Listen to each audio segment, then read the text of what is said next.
Now, viewing ADHD as this neurogenetic or neurobiologic disorder of self-regulation brings with it some very important insights I would want you and families who I counsel to understand, not the least of which is this one. This is ADHD writ large. It's always now. ADHD is, to summarize it in a single phrase, time blindness. People with ADHD cannot deal with time, and that includes looking back, to look ahead, to get ready for what's coming at you.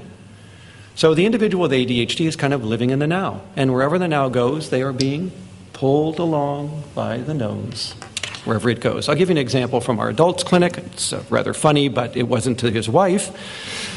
This couple came into our office in Massachusetts once, and she said, "Let me tell you what it's like living with this guy, because it's like having a fourth child, actually.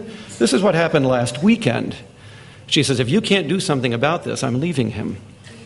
Here's what happened. He went out to mow the yard. He wheeled the lawnmower out of the garage, and the tank was empty. So he reached for the fuel can. It was empty, too. So he threw it in the back of the Ford Explorer and headed down to the little Quickie Mart. And while he was filling up the gas can, his buddy pulls in his Ford Explorer and says, "You know it's opening day on the trout stream. What do you say we go fish a little bit?" And so the guy hops in his buddy's Explorer, and they go fly fishing. And they are out for 6 hours. And then they get thirsty and decide to stop off at a pub for a beer. So now they're at the little local tavern. This is a true story, by the way, because within an hour, the state police had found his car still running in an open gas can at the Quickie Mart. And he finally wandered home at 4 o'clock in the afternoon. Do you see what happens? Doesn't matter what your plans were, what your goals were. The now is more compelling than the information you're holding in mind. And you will get pulled along by the now. You are time blind. Because if we had to summarize in a single sentence, what is the purpose of the frontal lobe to humans? It is to organize your behavior across time in anticipation of what is coming at you, the future. So ADHD creates a blindness to time, or technically, to be more accurate, a nearsightedness to the future. Can you say that again? Yes. I can only be eloquent once. No. This is extemporaneous. I'm not. Okay, ADHD, right, is at its heart a blindness to time, or technically, to be exact, it is a nearsightedness to the future. Just as people who are nearsighted can only read things close at hand, people with ADHD can only deal with things near in time. The further out the event lies, the less they are capable of dealing with it. And this is why everything is left to the last minute, because they only deal with last minutes. That's all they perceive, that's all they deal with, that's all they organize to. And so their life is a series of one crisis after another, all of which were avoidable because people prepared. And they didn't. They weren't ready on time, in time, over time, with what they needed at that time. Note the word time. So ADHD is destroying the timing and timeliness of human behavior. That is a very important thing for parents to understand. Because while a 3-year-old does not have to have a sense of time, a 30-year-old does. And one of the most devastating deficits in adult life that ADHD produces is a disruption in the fabric of time. They can't cope with it as well as others. Now, this ability to organize across time comes with the capacity to build pyramids of behavior, from little behaviors to the bigger behaviors above them to the bigger goals above them. All human behavior can be organized into a hierarchy. Think about planning a wedding. Can you imagine the hierarchy you would have to create? The decision trees, and when they would have to be done, and when you would have to book the church and get the minister and get the flowers and book the reception hall.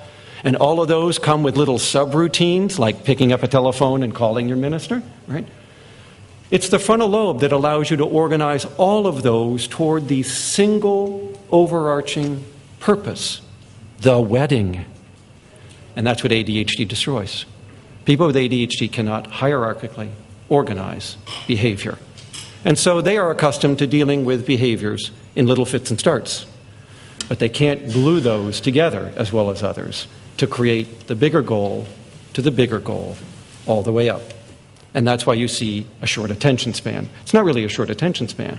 It's the inability to organize behavior across time into a hierarchy.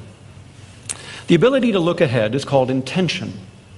So ADHD is actually IDD. It's intention deficit disorder, because it doesn't matter what your intentions are, you're not going to do them. So, oh, you can head out the door for school in the morning and promise your mother that you will not be put in timeout again. You really will get it right today. You will behave yourself. You will not fight with the other kids. You will finish your work, and you mean it sincerely. But within an hour, your mother's getting the usual call that you're in timeout and that you're disruptive and they need to come and get you, right? Notice what happens. Your intentions are not the problem, and it's not insincerity. It's the inability to organize around those intentions. So ADD is really IDD. Now, I want you to understand something. Your brain can be split into two pieces. The back part is where you acquire knowledge. The front part is where you use it. The back part is knowledge. The front part is performance. ADHD, like a meat cleaver, just split your brain in half. So it doesn't matter what you know. You won't use it. You have what we call in psychology a performance disorder. Performance disorders have nothing to do with skill. You have all the skills other people your age possess, but you can't use them. Because you see, it's the executive system where the rubber meets the road, where what you know gets applied in every day what you do. And ADHD is a disorder of doing what you know. It is not a disorder of knowing what to do. And that is a very important thing I want families to understand as well.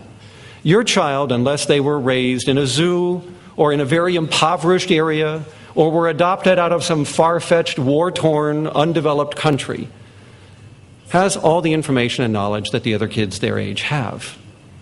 What they can't do is use it.